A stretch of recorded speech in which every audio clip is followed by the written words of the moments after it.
এই মুহূর্তে সবচেয়ে বড় খবর, সারা পশ্চিমবাংলা সারা ভারতবর্ষের মানুষ জানে যে মাননীয় মুখ্যমন্ত্রী মমতা ব্যানার্জি বাংলাতে হেরে গেছে, বিজেপি জিতে গেছে।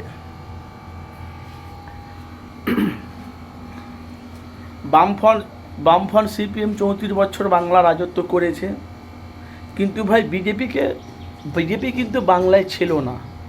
বিজেপিকে এনেছে কিন্তু মাননীয় মুখ্যমন্ত্রী মমতা ব্যানার্জি। কেন? সিপিএম যখন 34 বছরও বাংলা রাজত্ব করে তখন বিজেপি ছিল না, তৃণমূল এসেছে বাংলায়, বাংলার মানুষের পরিবর্তন চেয়েছিল, তৃণমূল আসার পরই বিজেপি এসেছে। কিন্তু মুখ্যমন্ত্রী মমতা ব্যানার্জি বাংলাতে প্রচুর উন্নয়ন করেছে।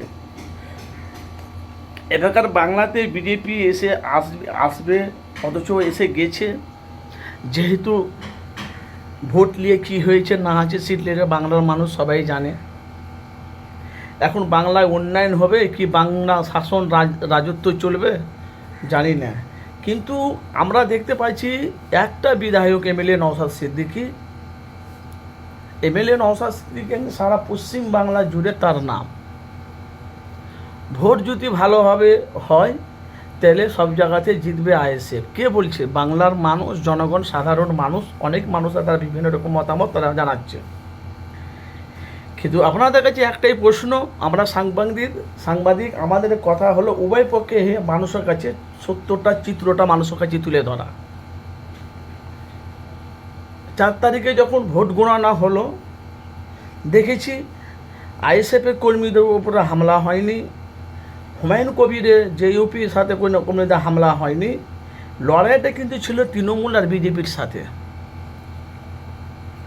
যেখানে 67টা না 66 বিজেপির ছিল সিট ছিল, সেখানে আজকে 182টা না কত আজকে সিট। আর মুখ্যমন্ত্রীর 200 কতটা ছিল, ওপরে ছিল 200। সে মুখ্যমন্ত্রীর মমতার মাত্র 82টা সিট, পশ্চিম বাংলার কথা বলছি।